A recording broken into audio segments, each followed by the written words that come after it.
Oh, what a great sound. Yeah, that throwback way is spinning right here at 33 1/3 revolutions per minute. Here's the deal. If you have that crate of old LPs gathering dust in the attic or storage room, don't throw it away. Vintage vinyl is spinning itself a real nice comeback. These stacks of wax are hot again. In this bits and bytes, digits and download world, sometimes it's the snap, crackle, and pop that bring you back. Oh, yeah! Zebedee's brings you back to a time when the groove came from a groove at 33 1/3 RPM. A vintage vinyl shop gone multi-generational. Even just when you set the needle on the album and you hear that little crackling noise, it's like, oh, that's so cool. Just one of those things.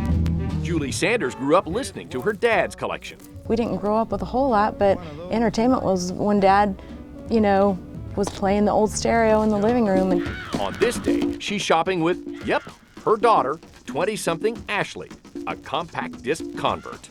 It's exciting. I just really like it. I like the way it sounds and just very classic feel to it. Please allow me to introduce myself. The market is driven by a 25 to 35-year-old clientele. When David Shank opened Zebedee 7 years ago, the compact disc was king. Digital downloads helped end that reign. But vinyl bucked the trend, sales growing from less than 1 million units in 2006 to 4.6 million in 2012. An old school record revolution fueled by the rediscovery that LPs are cool. But sound, well, warm. It's a true analog recording presented in a true analog form. When you change that to digital numbers to make a digital format, you lose a little bit. There's a compression or a changing of it.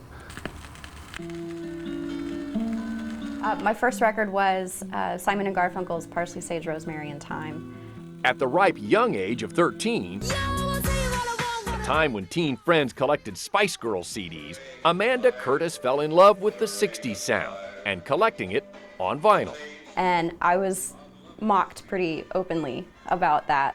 At 30, Amanda gets the last laugh. How cute is that? I really like what vinyl does in a room full of people. When I have people over, everybody pulls out records, everybody gets really excited. I don't see people crowding around an MP3 player the same way. Long gone the 8-track, vanishing into download darkness the CD. But phonograph fanatics, now crowding around the bargain bin too, and those who cater to them, see no end to their love of all things vinyl. Record collections are like book collections. They represent kind of a mirror into part of your life.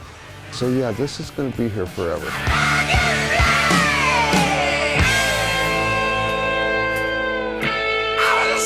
One event getting a little credit for vintage vinyl's revival is Record Store Day, celebrated each April, started back in 2008 by independent record stores like Zebedee's.